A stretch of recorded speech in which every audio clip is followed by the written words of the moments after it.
Installez-vous confortablement et laissez-vous porter par cette histoire. Au milieu du IVe siècle, après la naissance du Christ, l'Empire romain se trouvait dans une période de transformation radicale. Constantin avait légalisé le christianisme quelques décennies auparavant, en 313, mais le monde méditerranéen restait un patchwork complexe de croyances, de philosophies et de traditions anciennes qui refusaient de mourir. L'Afrique du Nord, en particulier, était un creuset bouillonnant où se mélangeaient la culture romaine, les traditions berbères ancestrales et les nouvelles idées chrétiennes venues d'Orient. Dans cette région, les villes côtières prospéraient grâce au commerce du blé, de l'huile d'olive et des tissus précieux.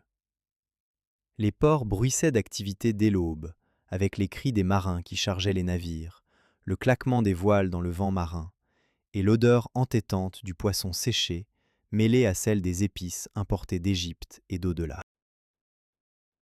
C'est dans ce monde, à Tagaste, une petite ville de Numidie située dans ce qui est aujourd'hui l'Algérie, qu'est né Augustin le 13 novembre 354. La ville elle-même n'était pas grande, comptant peut-être 5 à 6 000 habitants, mais elle était typique de ces centres urbains romains d'Afrique du Nord. Des rues pavées, bordées de colonnes, menaient à un forum central, où les hommes se réunissaient pour discuter politique et commerce. Les maisons des familles aisées, construites autour de cours intérieures fraîches décorées de mosaïques représentant des scènes mythologiques, offraient un refuge contre la chaleur écrasante de l'été.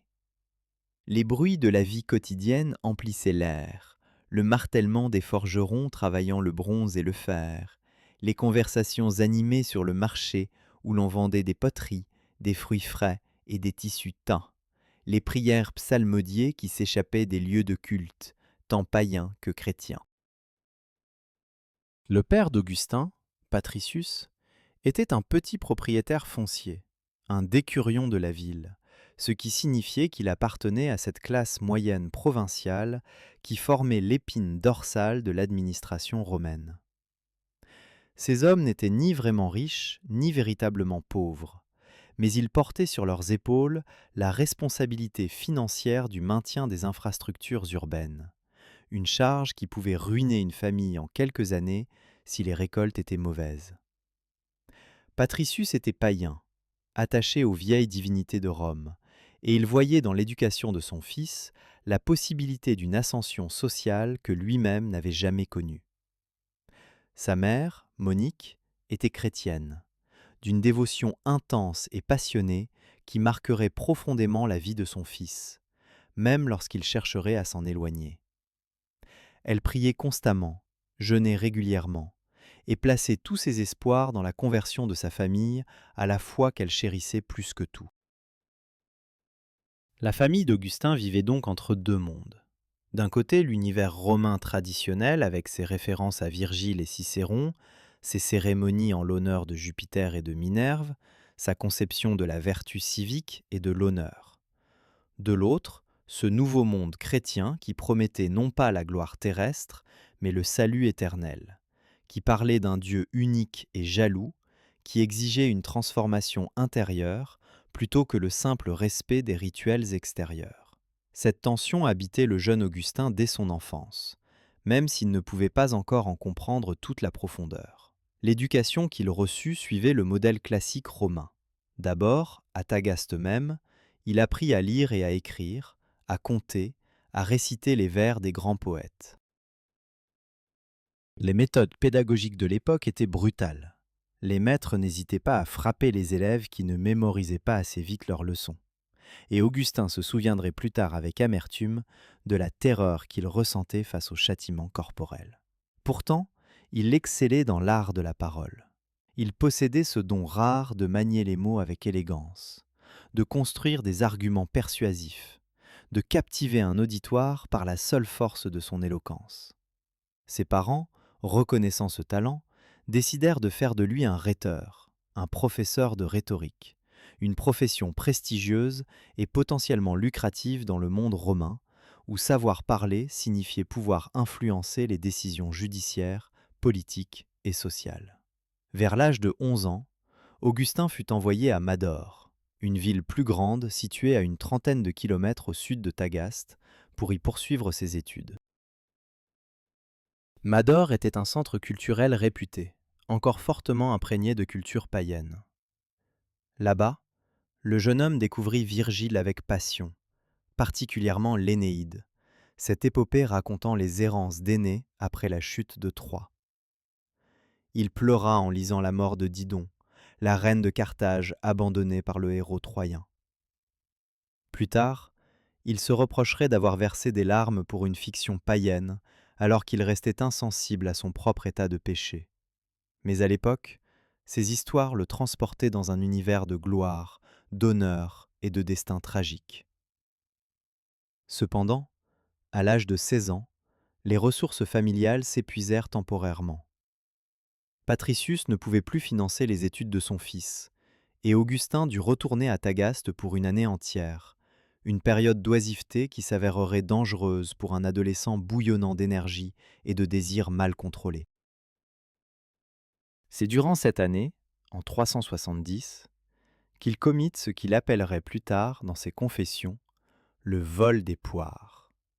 Un incident en apparence insignifiant, mais qu'il analyserait comme révélateur de la nature profonde du péché. Avec un groupe d'amis, il pénétra une nuit dans le verger d'un voisin et vola des poires, non pas parce qu'il avait faim, non pas parce que ces fruits étaient particulièrement bons, ils étaient même plutôt médiocres selon son propre témoignage, mais simplement pour le plaisir de faire le mal, pour la transgression elle-même. Cette expérience le hanterait toute sa vie. Pourquoi les êtres humains commettent-ils le mal, même lorsqu'ils n'en tirent aucun bénéfice ? Pourquoi cette attraction vers l'interdit ? Ces questions deviendraient centrales dans sa théologie du péché originel. La nuit était douce, éclairée par une lune presque pleine, et le groupe de jeunes hommes riait en secouant les branches, en ramassant les fruits pour les jeter aux chiens, ou simplement les abandonner au bord du chemin. Il y avait dans cet acte une joie perverse, une camaraderie dans la transgression, qui lui fit comprendre que le péché n'est pas seulement une affaire individuelle, mais aussi sociale, que nous nous entraînons mutuellement vers le bas. L'année suivante, grâce à l'aide financière d'un bienfaiteur nommé Romanianus, un notable de Tagaste qui croyait au potentiel du jeune homme, Augustin put partir pour Carthage, la grande métropole de l'Afrique romaine. Si Tagaste était un petit village et Mador une ville provinciale, Carthage était un monde en soi. Fondée par les Phéniciens des siècles auparavant, détruite puis reconstruite par Rome, elle était devenue la troisième ou quatrième plus grande ville de l'Empire, après Rome, Alexandrie et peut-être Constantinople. Ces rues grouillées de marchands venus de toute la Méditerranée, de soldats en permission, d'étudiants cherchant à parfaire leur éducation, de prostituées, de voleurs, de saints hommes et de charlatans. Le port de Carthage était un spectacle à lui seul. Les navires marchands aux voiles rectangulaires déchargeaient leur cargaison de blé égyptien, d'amphores remplies d'huile hispanique, de tissus syriens brodés de fils d'or. Les dockers criaient dans une douzaine de langues différentes, le latin se mélangeant au grec, au punique qui survivait encore dans les quartiers populaires, et au dialecte berbère des régions intérieures.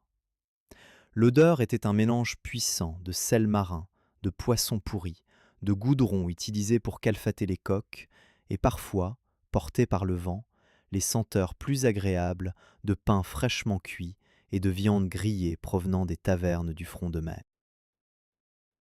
Pour un jeune homme de 17 ans venant d'une petite ville de l'intérieur, Carthage représentait toutes les tentations imaginables.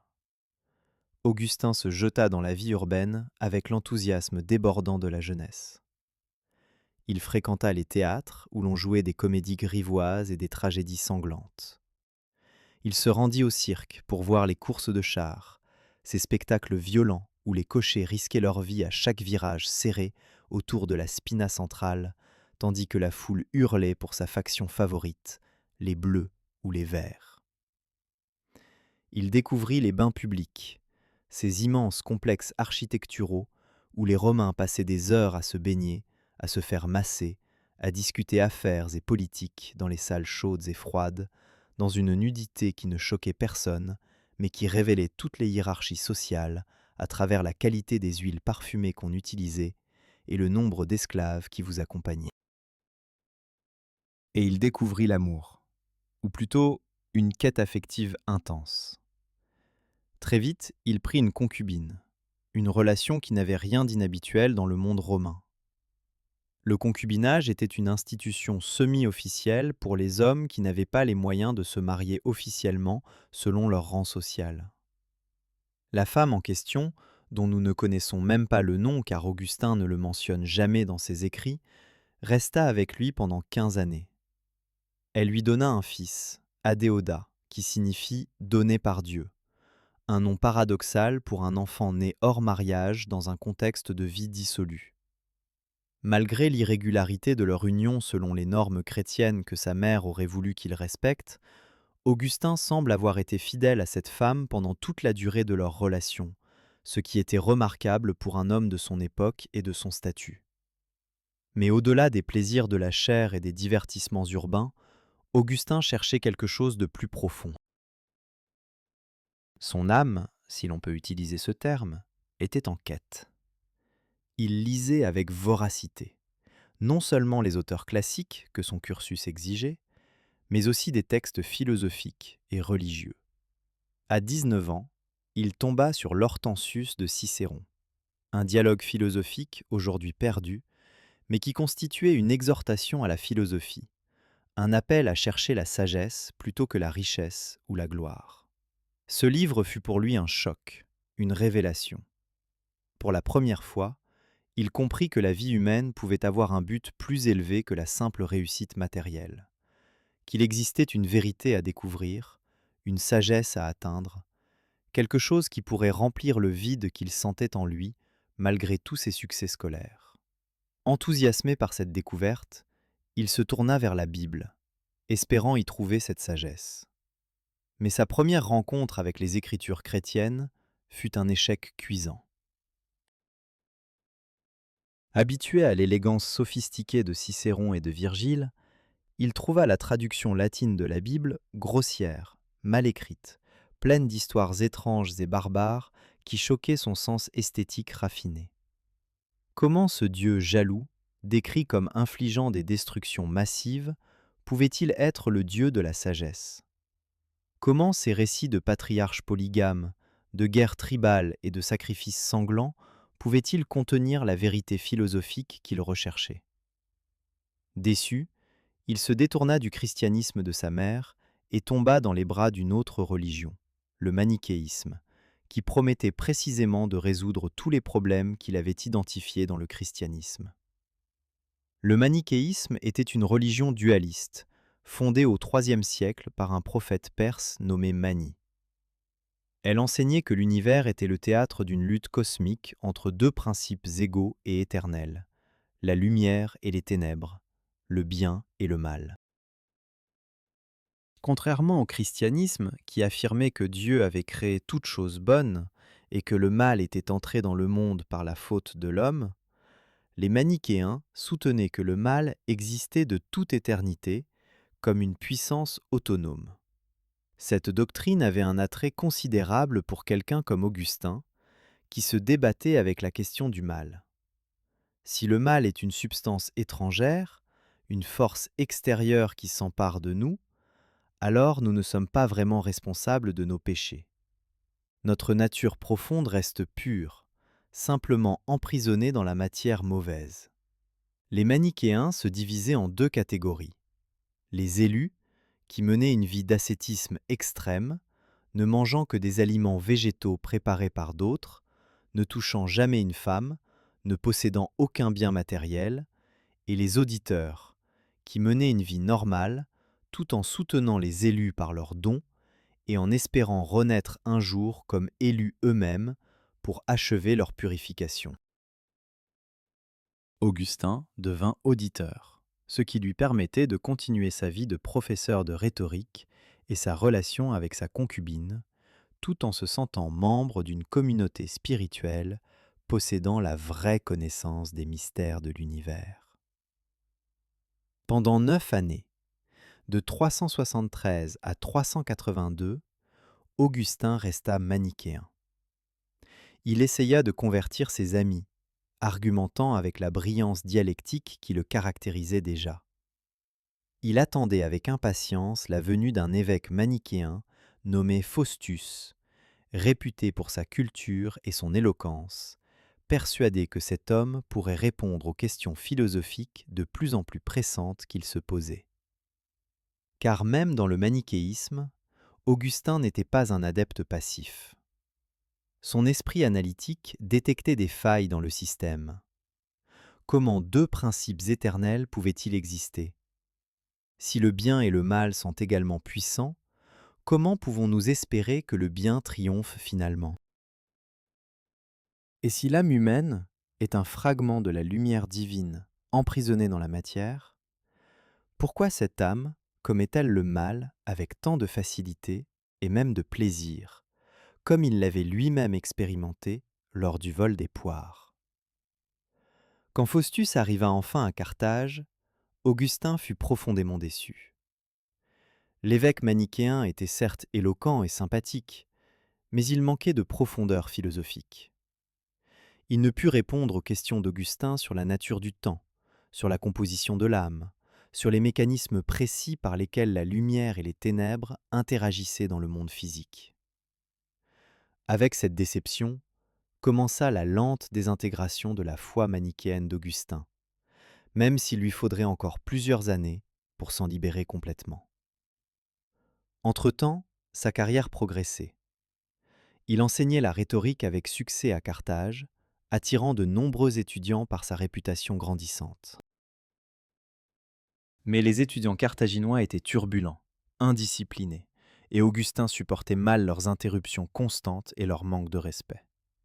Alors, en 383, à l'âge de 29 ans, il décida de partir pour Rome, la capitale de l'Empire, où il espérait trouver des étudiants plus sérieux et des opportunités plus prestigieuses. Sa mère Monique voulait l'accompagner, mais il la trompa, lui faisant croire qu'il venait simplement dire au revoir à un ami sur le navire, puis il s'embarqua pendant qu'elle priait dans une chapelle voisine. Cette trahison le hanterait, et il la raconterait plus tard avec honte dans ses confessions, mais sur le moment, il voulait échapper à l'emprise maternelle qui lui pesait. Le voyage maritime de Carthage à Rome durait habituellement entre 3 et 7 jours selon les vents. Les navires suivaient la côte nord-africaine jusqu'à Utique, puis traversaient la Méditerranée vers la Sicile, avant de remonter la côte italienne jusqu'à Ostie, le port de Rome. Augustin voyageait probablement sur un cargo transportant du blé, dormant sur le pont entre les amphores et les sacs de grains, écoutant les marins chanter leurs chansons monotones pour rythmer les manœuvres des voiles, sentant le sel sécher sur sa peau sous le soleil implacable du milieu de l'été méditerranéen. Rome, quand il y arriva, était à la fois impressionnante et décevante. La ville des Césars comptait peut-être 1 million d'habitants, un chiffre vertigineux pour l'époque. Ses monuments étaient grandioses.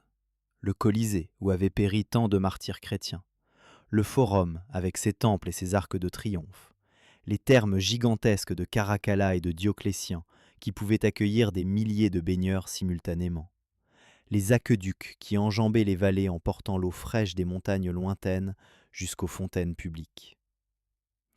Mais Rome était aussi une ville en déclin. La cour impériale résidait désormais à Milan ou à Constantinople. Les quartiers populaires étaient sales, dangereux, infestés de maladies. Les riches se barricadaient dans leurs palais pendant que les pauvres s'entassaient dans des immeubles de rapport précaires qui s'effondraient régulièrement, ensevelissant leurs occupants. Augustin trouva effectivement des étudiants plus disciplinés qu'à Carthage, mais il découvrit qu'ils avaient un autre défaut. Ils ne payaient pas leurs professeurs. À Rome, les étudiants changeaient constamment de maître pour éviter de régler leurs honoraires, passant d'un rhéteur à l'autre dès que venait le moment du paiement. Cette situation financière précaire poussa Augustin à chercher un poste plus stable. L'opportunité se présenta en 384 quand le préfet de Rome, un païen nommé Symaque, cherchait un professeur de rhétorique pour la cour impériale de Milan. Les manichéens romains, voyant en Augustin un membre de leur communauté, le recommandèrent pour ce poste prestigieux. Augustin passa l'examen avec brio, impressionnant Symaque par son éloquence, et fut nommé rhéteur officiel de Milan avec un salaire garanti par l'État.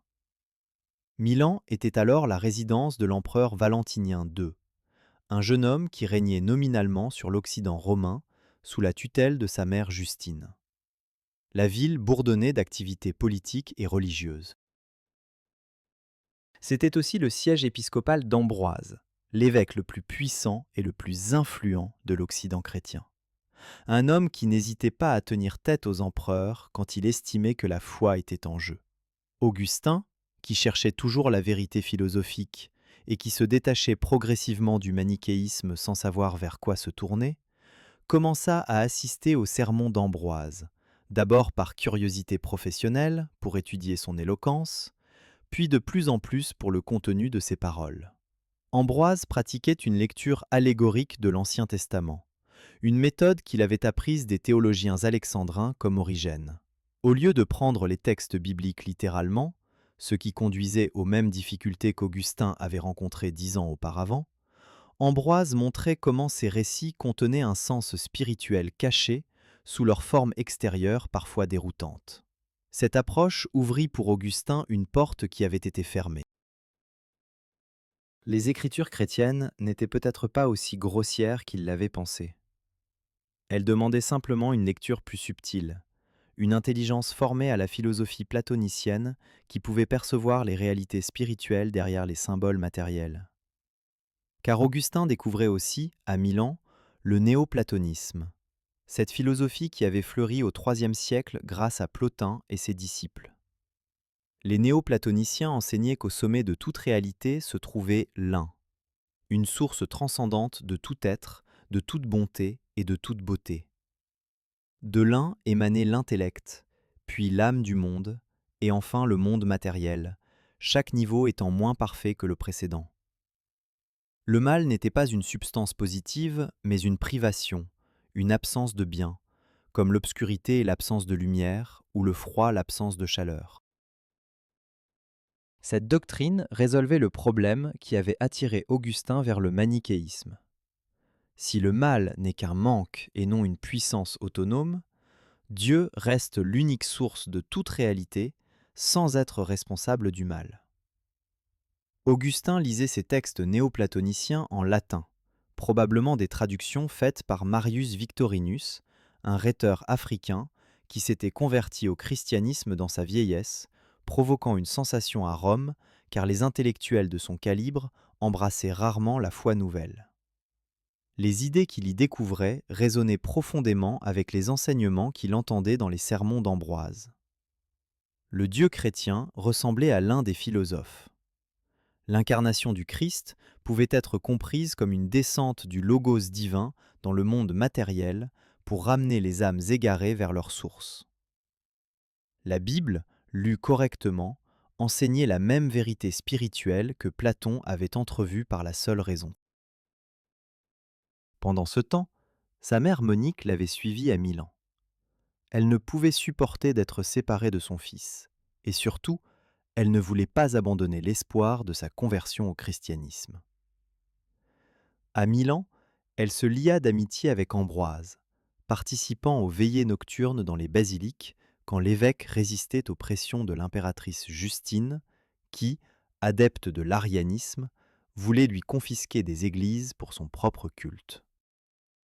Ces confrontations entre Ambroise et le pouvoir impérial montraient à Augustin qu'être chrétien ne signifiait pas être faible ou soumis, mais pouvait au contraire exiger un courage moral extraordinaire.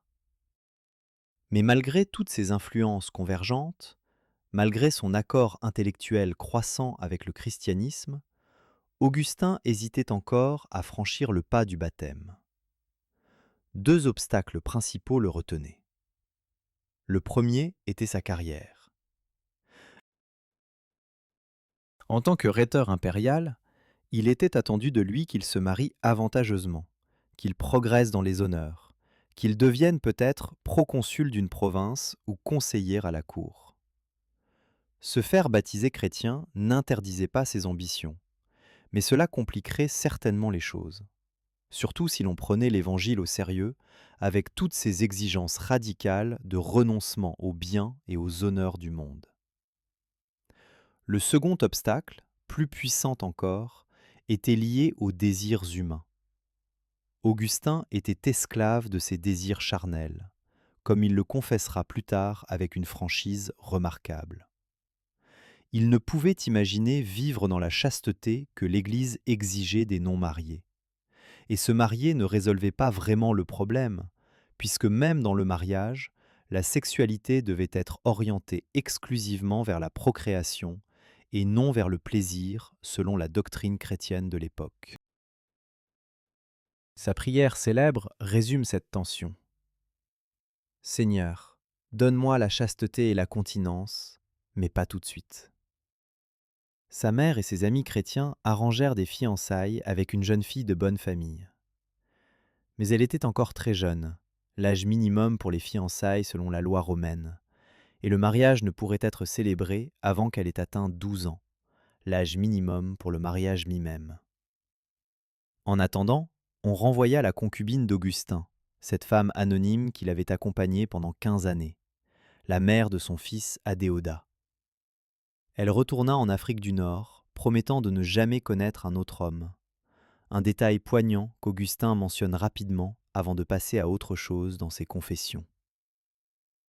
Son cœur fut déchiré par cette séparation, dit-il.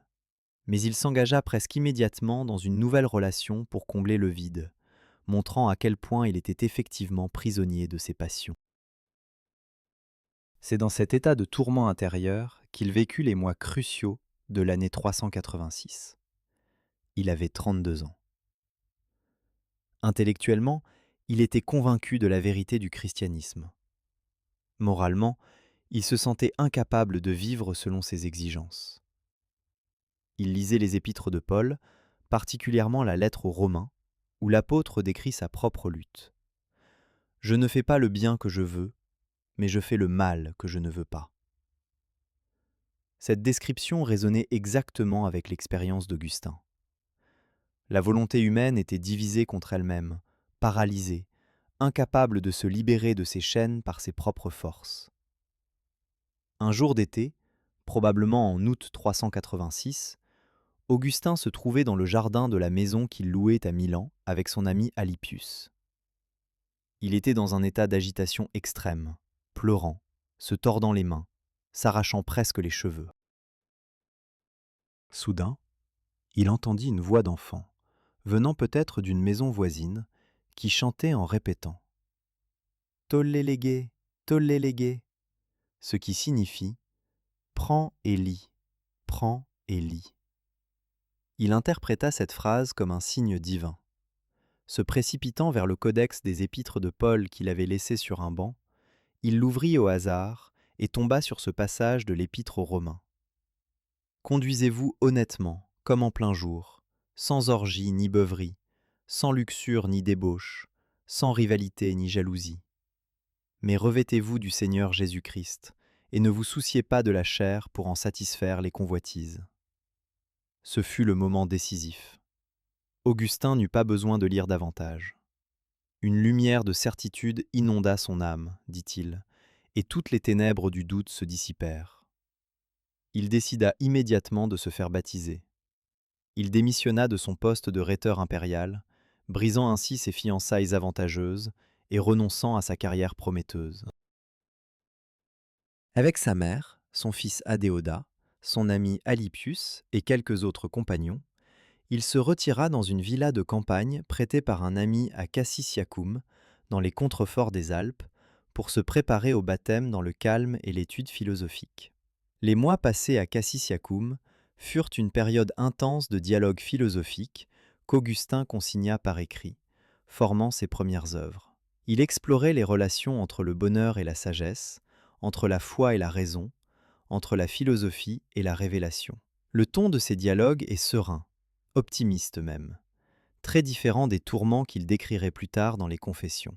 Il semblait croire que la conversion était l'aboutissement de sa quête intellectuelle, que désormais, il pourrait vivre dans la contemplation tranquille de la vérité philosophique, peut-être en fondant un petit monastère intellectuel avec ses amis, où il continuerait à discuter de Platon et de l'Évangile en paix.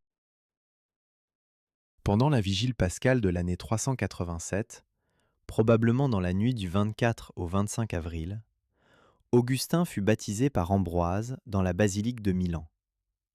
Il avait 32 ans. Son fils Adéodat, qui en avait environ 15, fut baptisé en même temps, ainsi qu'Alypius. La cérémonie était solennelle et émouvante. Les catéchumènes, vêtus de blanc, descendaient dans les fonts baptismaux, une piscine octogonale assez profonde pour qu'on puisse s'y immerger complètement. Ambroise prononçait les paroles sacramentelles, immergeait le candidat 3 fois au nom du Père, du Fils et du Saint-Esprit, puis lui remettait une robe blanche symbolisant sa nouvelle vie. L'assemblée chantait des hymnes que le même Ambroise avait composés, introduisant dans l'Église latine la pratique orientale du chant antiphonal, où 2 chœurs se répondaient alternativement. Monique était présente, bien sûr, les larmes de joie coulant sur son visage ridé. Elle avait prié pendant des années, parfois avec désespoir, pour cette conversion. Elle avait consulté des évêques, fait des vœux, multiplié les jeûnes. Un évêque lui avait dit un jour « Il est impossible qu'un fils de tant de larmes périsse », une phrase qu'il avait soutenue dans les moments les plus sombres. Et maintenant, son fils non seulement était baptisé, mais avait renoncé à sa carrière mondaine pour se consacrer entièrement à Dieu. Son bonheur était complet. Après le baptême, Augustin décida de retourner en Afrique du Nord avec sa mère, son fils et ses amis. Il voulait vivre en communauté monastique, menant une existence de prière, d'études et de pauvreté volontaire. Mais ils n'atteindraient jamais ensemble leur destination. À Ostie, le port de Rome, en attendant un navire pour l'Afrique, Monique tomba malade.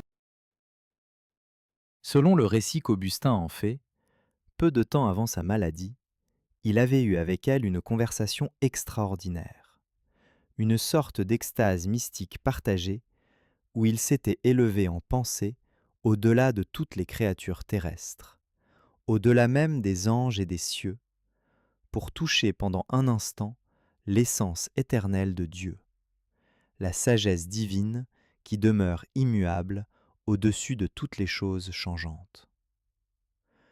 Puis ils étaient redescendus à leur conversation ordinaire, et Monique avait dit « Mon fils, pour ma part, je ne trouve plus de charme à rien dans cette vie. Je ne sais plus ce que je fais encore ici, ni pourquoi j'y suis, puisque mon espoir en ce monde est maintenant accompli. Une seule chose me faisait désirer de rester encore un peu dans cette vie, te voir chrétien catholique avant de mourir. Dieu m'a accordé cela au-delà de mes espérances, puisque je te vois mépriser le bonheur terrestre pour te faire son serviteur. Que fais-je encore ici ? 5 jours plus tard, elle était prise de fièvre. Au bout de 9 jours, le 27 août 387, Monique mourut. Elle avait 56 ans. Augustin retint ses larmes pendant la cérémonie funéraire, considérant qu'il ne convenait pas de pleurer quelqu'un qui était mort dans de si bonnes conditions spirituelles et qui rejoignait maintenant le Dieu qu'elle avait aimé toute sa vie. Mais plus tard, seul, il se permit de pleurer, non pas parce qu'elle était morte, mais à cause de tout ce qu'elle avait enduré pour lui pendant sa vie. Après des mois de retard à cause du deuil et de questions pratiques, Augustin rentra finalement à Tagaste en Afrique vers la fin de l'année 388. Il y établit effectivement une petite communauté monastique sur ses terres familiales. On y menait une vie simple, consacrée à la prière, à l'étude des Écritures et à la méditation philosophique. Mais une nouvelle tragédie frappa bientôt. Adéodat, son fils unique, mourut, probablement en 389 ou 390. Il avait environ 17 ou 18 ans. Augustin parle de lui avec affection dans ses écrits, mentionnant son intelligence exceptionnelle. Sa mort dut être un coup terrible, laissant Augustin sans descendance directe, sans cette continuité familiale que tout Romain recherchait.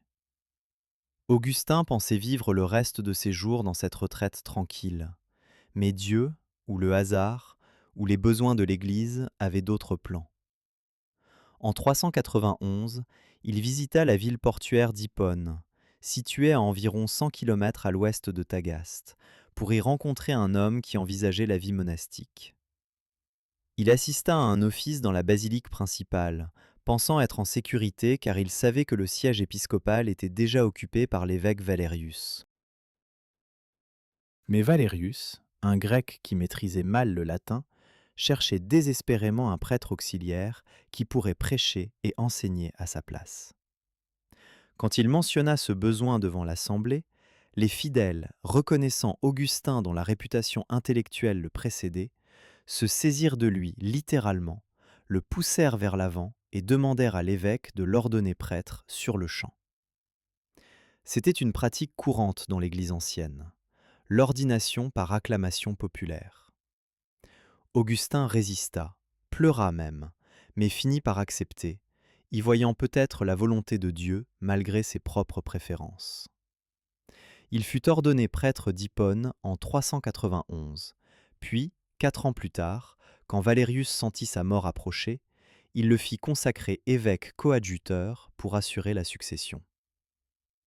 Augustin devint donc évêque d'Hippone en 395 ou 396, une position qu'il occuperait jusqu'à sa mort 35 ans plus tard. Hippone Regius était une ville moyenne, comptant peut-être 30 ou 40 000 habitants. Comme toutes les cités romaines d'Afrique du Nord, elle vivait du commerce maritime et agricole. Ses rues pavées montaient en pente raide depuis le port vers l'acropole où se dressaient les bâtiments publics. La basilique, dont Augustin devint le responsable, n'était pas particulièrement grande ou impressionnante, mais elle était le centre de la vie communautaire chrétienne. C'est là qu'il prêchait, parfois plusieurs fois par semaine, parfois quotidiennement pendant les périodes liturgiques intenses comme le carême ou Pâques. Ces sermons pouvaient durer 2 heures, et il n'avait ni chaise ni pupitre, prêchant debout, gesticulant, interpellant l'assemblée, répondant aux interruptions. Beaucoup de ces sermons furent sténographiés par des notarii, ces scribes rapides qui utilisaient une forme de tachygraphie, et sont parvenus jusqu'à nous, nous donnant un accès direct à la voix d'Augustin s'adressant à ses fidèles. Comme évêque, Augustin avait des responsabilités qui allaient bien au-delà de la prédication. Il devait gérer les propriétés de l'Église, superviser le clergé, arbitrer les disputes entre chrétiens qui préféraient faire appel à l'autorité épiscopale plutôt qu'aux tribunaux civils, correspondre avec d'autres évêques, participer aux conciles régionaux qui débattaient des questions doctrinales et disciplinaires. Il recevait les pauvres chaque jour, distribuant des aumônes, rachetant des captifs pris par les pirates barbaresques, organisant des collectes pour les communautés frappées par les famines ou les invasions. C'était une vie épuisante, loin de la contemplation tranquille qu'il avait imaginée à Cassisiacum. Mais il l'acceptait comme son service à Dieu et à l'Église. Cette période de l'épiscopat d'Augustin coïncida avec des décennies de controverses théologiques intenses qui allaient définir sa pensée et, à travers lui, la théologie occidentale pour plus d'un millénaire. La première grande controverse concernait les donatistes, un mouvement schismatique qui divisait l'Église africaine depuis presque un siècle. Les donatistes prétendaient être la véritable Église, l'Église des purs, par opposition à l'Église catholique qu'ils accusaient d'avoir trahi la foi pendant les persécutions de Dioclétien au début du IVe siècle. Selon eux, Les évêques qui avaient livré les livres sacrés aux autorités romaines pour éviter le martyre, les traditores, avaient perdu leur autorité sacramentelle, et tous les sacrements administrés par eux ou leurs successeurs étaient invalides. En Afrique du Nord, les donatistes étaient peut-être aussi nombreux que les catholiques, sinon plus. Ils contrôlaient de nombreuses basiliques, possédaient leurs propres évêques et jouissaient d'un soutien populaire considérable, particulièrement dans les régions rurales berbères où le donatisme s'était entremêlé avec des sentiments anti-romains et anti-impériaux. Des bandes armées de circoncellions, des travailleurs agricoles itinérants qui étaient les partisans les plus extrêmes du donatisme, terrorisaient parfois les domaines des propriétaires catholiques, attaquant les voyageurs et détruisant les propriétés au nom de leur version radicale de la foi chrétienne. Augustin consacra des années à combattre le schisme donatiste, d'abord par la persuasion et le débat, puis, quand cela échoua, en acceptant et même en encourageant l'intervention du pouvoir impérial pour forcer les donatistes à rejoindre l'Église catholique. Cette position lui valut des critiques, car elle semblait contredire son insistance sur la liberté intérieure de la foi. Comment peut-on forcer quelqu'un à croire ? Augustin développa une théologie de la coercition salutaire, arguant que parfois, l'usage de la peur et de la contrainte pouvait briser l'obstination et ouvrir le cœur à la grâce. Il citait la parabole du grand banquet dans l'évangile de Luc, où le maître dit à ses serviteurs « contrains-les d'entrer ». Même si en latin, le verbe « compel » signifie davantage « presser vivement » que « forcer physiquement ». Cette justification de la coercition religieuse par Augustin serait utilisée des siècles plus tard pour légitimer l'Inquisition et d'autres formes de persécution. Une conséquence qu'il n'aurait certainement pas souhaitée. La controverse donatiste permit néanmoins à Augustin d'affiner sa compréhension de l'Église et des sacrements. Contre les donatistes, qui soutenaient que seule une Église de saints pouvait administrer des sacrements valides, Augustin développa l'idée que l'Église terrestre est un corpus mixtum, un corps mélangé de saints et de pécheurs, dont le tri final sera fait seulement au jugement dernier. Les sacrements sont valides non pas à cause de la sainteté du ministre qui les administre, mais à cause du Christ qui en est la source ultime. Un baptême administré par un prêtre indigne reste un vrai baptême, car c'est le Christ lui-même qui baptise à travers son ministre. Cette doctrine libérait les fidèles de l'angoisse de devoir constamment évaluer la pureté morale de leur clergé et stabiliser l'institution ecclésiale. Mais ce fut la controverse pélagienne, qui commença vers 411, qui poussa Augustin à développer les aspects les plus originaux et les plus controversés de sa théologie. Pélage était un moine britannique, un homme austère et cultivé qui vivait à Rome et qui prêchait une morale exigeante. Il soutenait que l'être humain, par le libre usage de sa volonté, peut éviter le péché et accomplir les commandements de Dieu sans nécessairement avoir besoin d'une aide spéciale de la grâce divine. Le péché d'Adam, selon Pélage, n'avait affecté qu'Adam lui-même. Chaque être humain naît avec la même liberté et la même capacité morale qu'Adam avant la chute.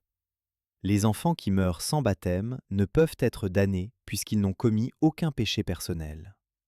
Si les humains pêchent si fréquemment, c'est par habitude, par mauvais exemple, par faiblesse de volonté, mais jamais par une corruption héréditaire de leur nature. Cette doctrine scandalisait Augustin pour plusieurs raisons. D'abord, elle contredisait son expérience personnelle.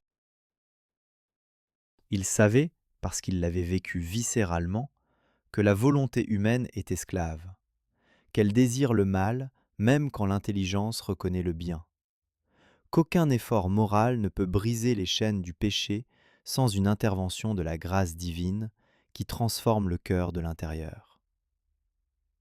Deuxièmement, le pélagianisme semblait rendre inutile le sacrifice du Christ.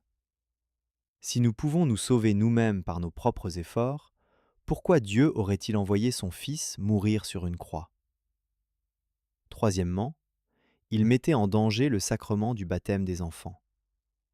Si les nouveau-nés sont innocents et n'ont pas besoin de purification du péché, pourquoi l'Église les baptise-t-elle dès leur naissance dans une pratique remontant aux temps apostoliques? Augustin entreprit donc de réfuter systématiquement le pélagianisme, produisant traité après traité où il élaborait sa doctrine du péché originel, de la grâce et de la prédestination. Selon Augustin, Adam avait été créé avec le libre arbitre, la capacité de choisir le bien ou le mal. Mais en choisissant le mal, en se rebellant contre Dieu, il avait corrompu sa propre nature et, puisque toute l'humanité future était contenue en lui comme dans sa racine, tous ses descendants héritaient de cette nature corrompue. Le péché originel n'est pas simplement une culpabilité imputée ou transmise juridiquement. C'est une corruption réelle de la nature humaine qui se manifeste dans la concupiscence, ce désir désordonné qui pousse l'homme vers les biens créés au lieu du Créateur, qui préfère l'ego à Dieu. À cause du péché originel, l'humanité tout entière constitue une massa damnata, une humanité profondément marquée par le péché qui mérite justement la punition éternelle. Aucun être humain ne peut se sauver par ses propres efforts, car sa volonté est asservie au péché. Seule la grâce divine, accordée gratuitement selon un plan mystérieux de Dieu, peut libérer la volonté et permettre à l'homme de choisir le bien. Cette grâce n'est pas simplement une aide extérieure que l'homme peut accepter ou refuser selon son libre arbitre. Elle est efficace par elle-même, transformant intérieurement le cœur de celui qui la reçoit. Augustin en vint à enseigner la prédestination. De toute éternité, Dieu a choisi certains pour le salut, les élus, et a laissé les autres à leur juste damnation. Ce choix ne dépend pas des mérites prévus de chacun, car sans la grâce, personne n'aurait de mérite, mais de la seule volonté libre et souveraine de Dieu dont nous ne pouvons comprendre les raisons. Cette doctrine était terrible dans ses implications. Elle signifiait que des multitudes d'âmes étaient créées pour la damnation éternelle sans avoir aucune possibilité réelle de salut.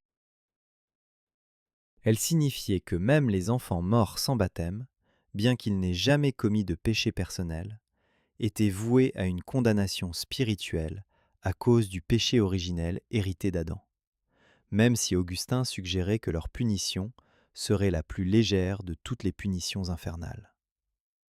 Elle semblait anéantir le libre arbitre et faire de Dieu l'auteur indirect du mal, puisqu'il crée des êtres en sachant qu'ils seront damnés et en refusant de leur donner la grâce nécessaire au salut.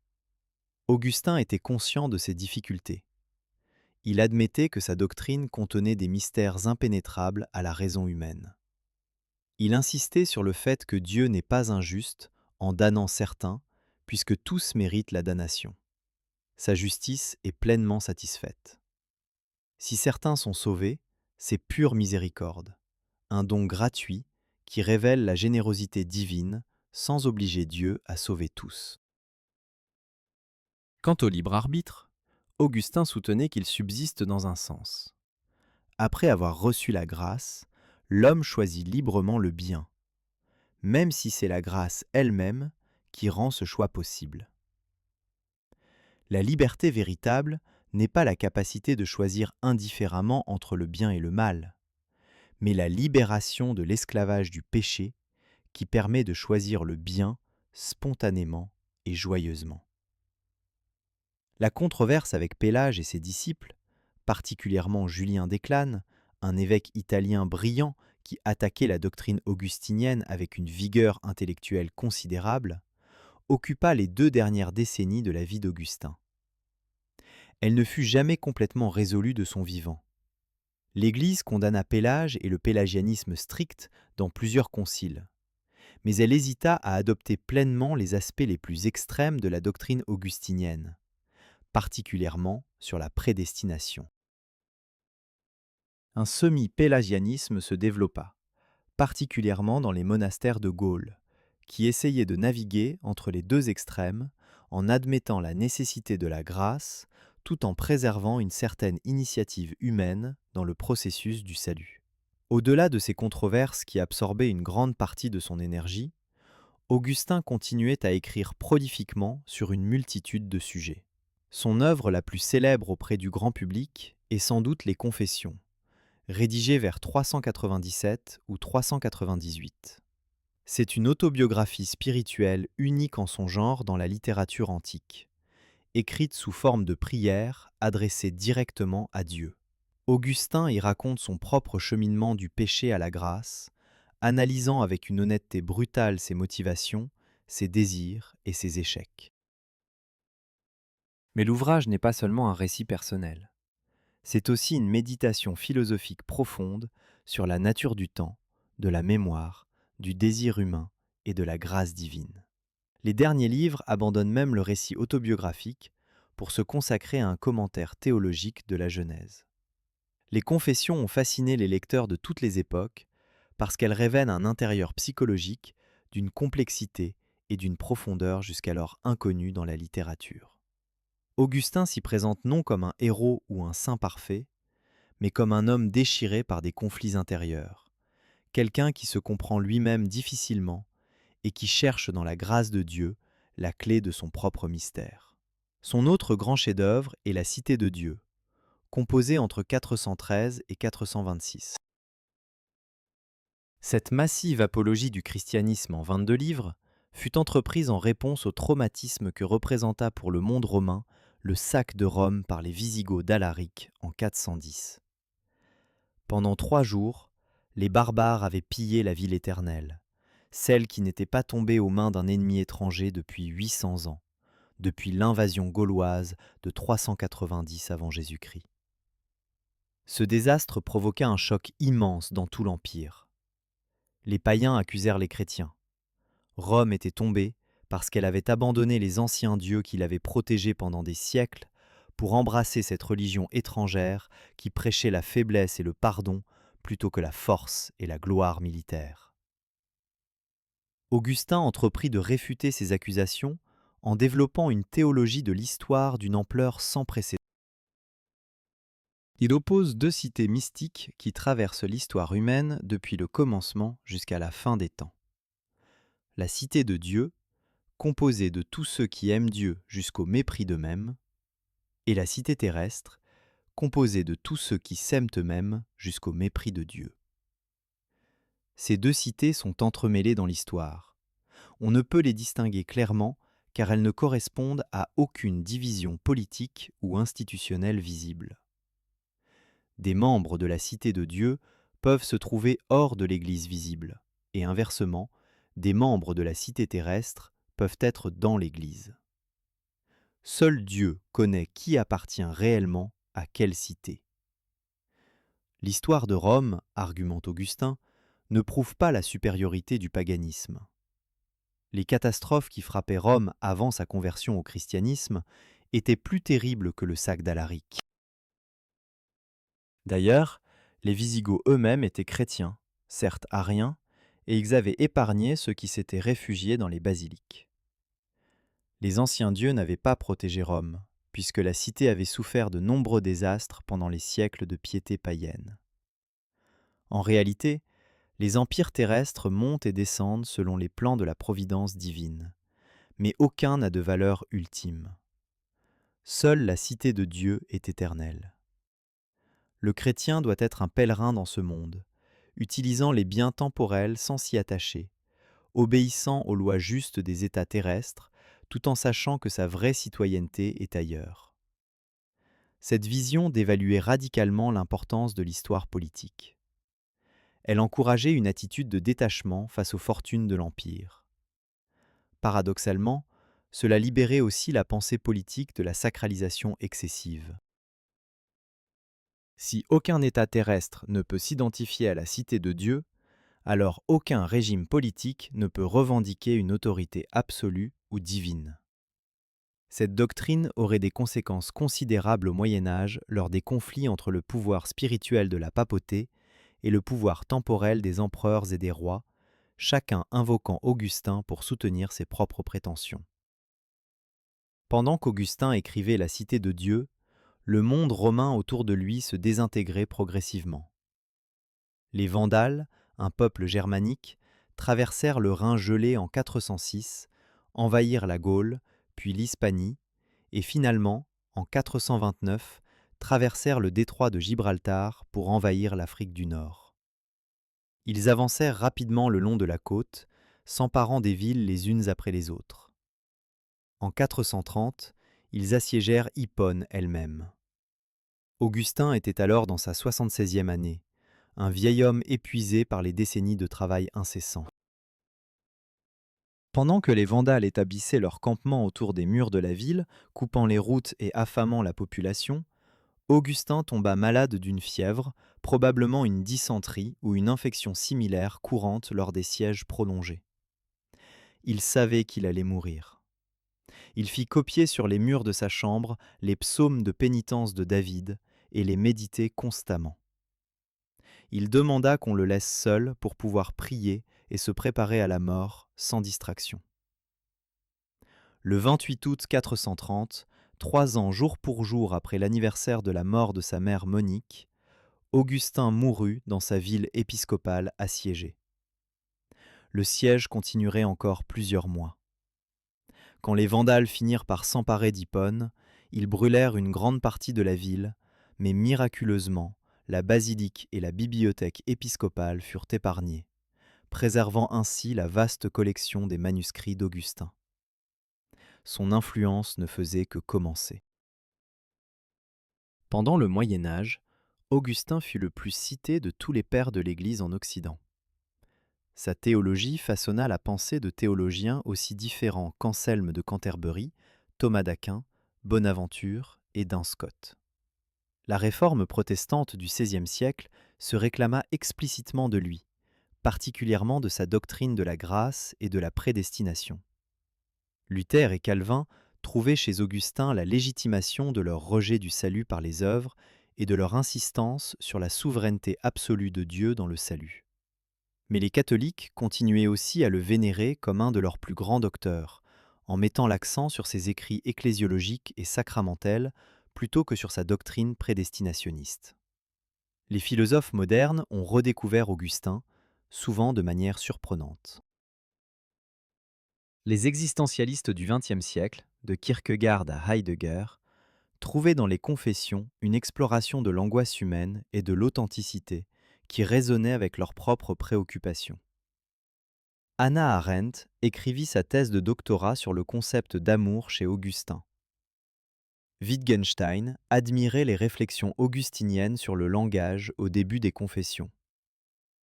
Des psychanalystes comme Jacques Lacan voyaient dans l'analyse augustinienne du désir et de la volonté divisée des anticipations de leur propre théorie de l'inconscient. Mais l'héritage d'Augustin est loin d'être univoque ou entièrement positif.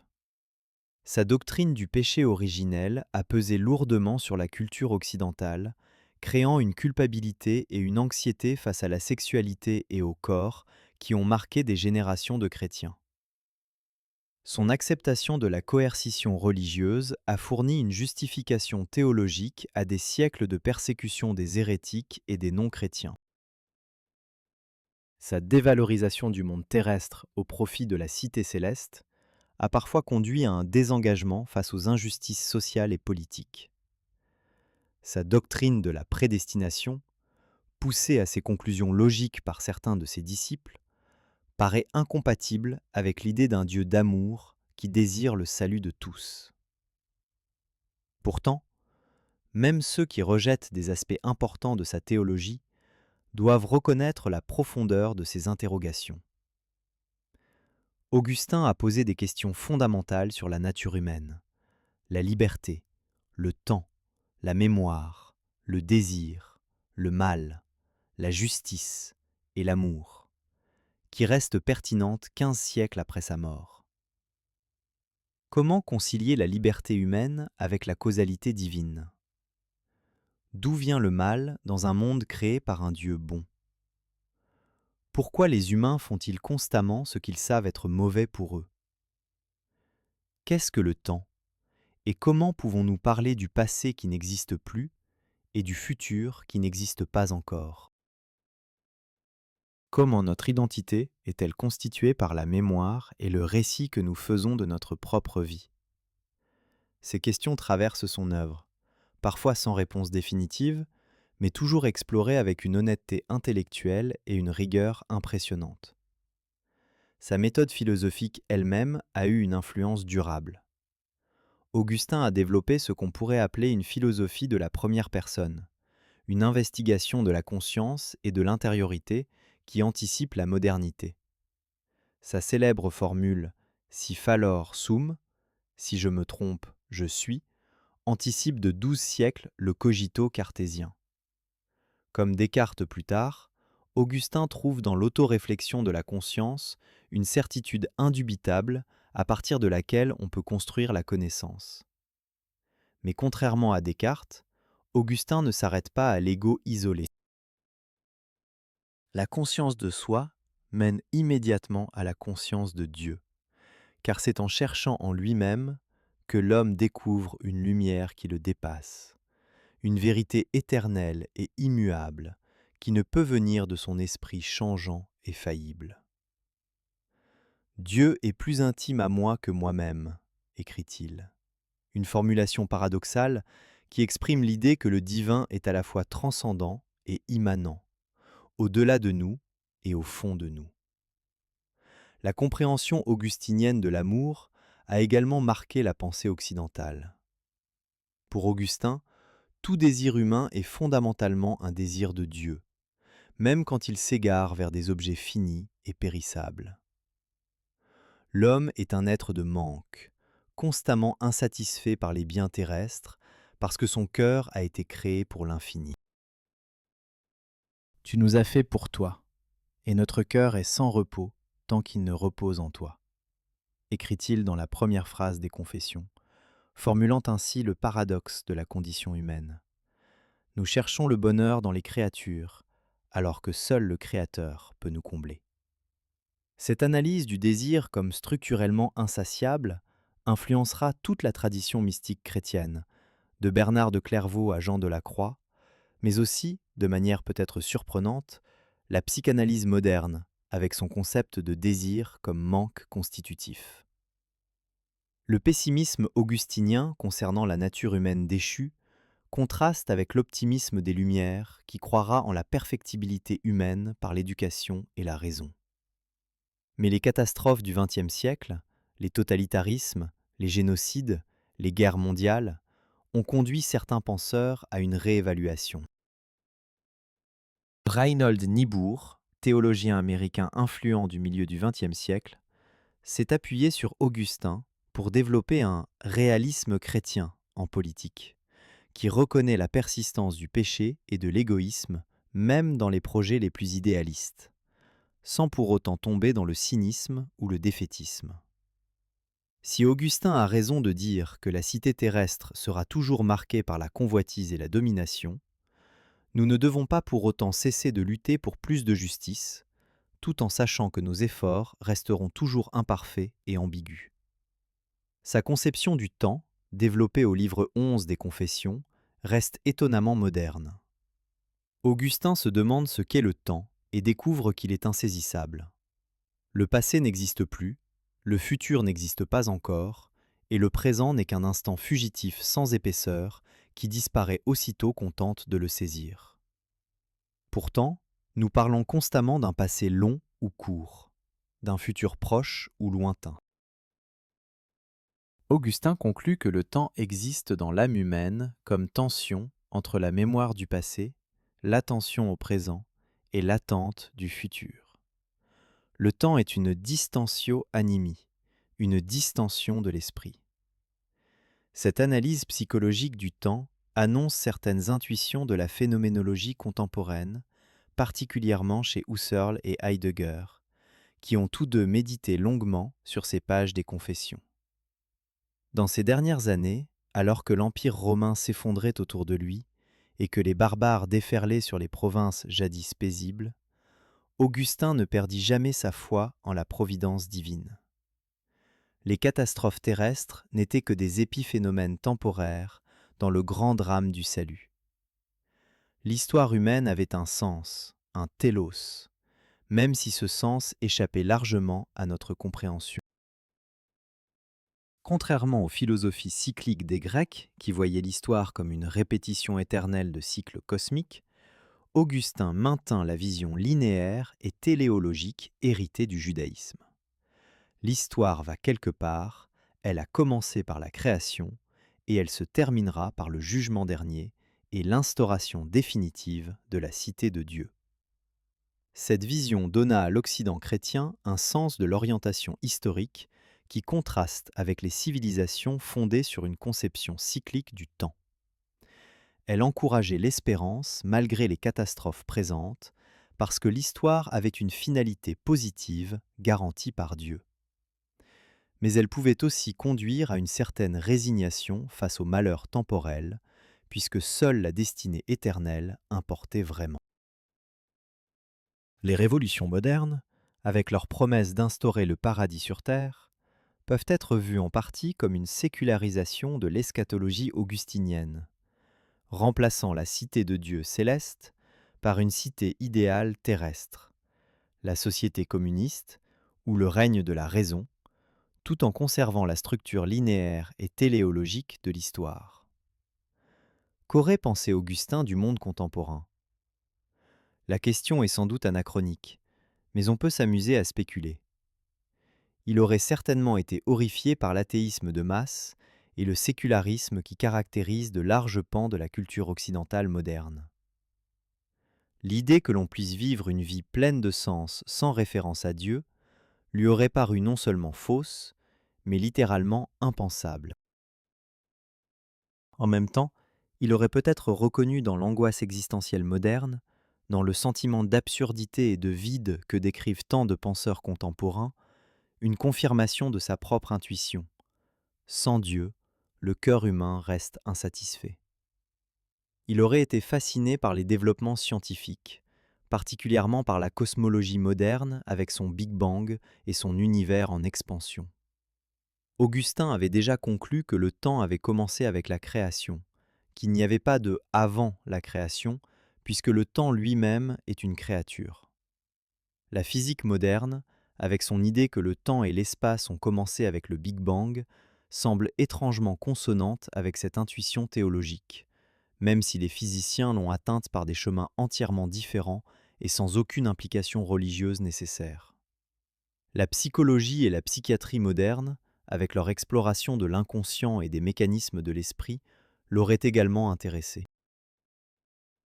Augustin était fasciné par les profondeurs obscures de l'âme humaine, par les désirs que nous ne comprenons pas nous-mêmes, par la manière dont notre volonté peut être enchaînée par des forces qui échappent à notre contrôle conscient. Il aurait probablement vu dans les découvertes freudiennes sur les mécanismes de défense, le refoulement et les conflits psychiques une validation de son intuition que nous ne sommes pas transparents à nous-mêmes, que notre intériorité contient des abîmes mystérieux. Bien sûr, il aurait rejeté l'athéisme de Freud et sa réduction de la religion à une illusion névrotique. Mais il aurait peut-être trouvé intéressantes les analyses sur la culpabilité et l'angoisse. Face aux défis moraux contemporains, contraception, avortement, euthanasie, mariage homosexuel, Augustin aurait probablement adopté des positions conservatrices, fidèles à la doctrine traditionnelle de l'Église. Sa profonde méfiance envers la sexualité et son insistance sur le fait que l'acte sexuel ne peut être moralement justifié que par l'intention procréative ne laissent guère de doute à ce sujet. Mais il aurait aussi rappelé, espérons-le, que juger les autres et se croire supérieur est aussi un péché, que nous sommes tous également dépendants de la miséricorde divine, que celui qui se croit juste s'illusionne gravement sur son propre état spirituel. Sur les questions de justice sociale et d'inégalité économique, Sa position serait plus difficile à prédire.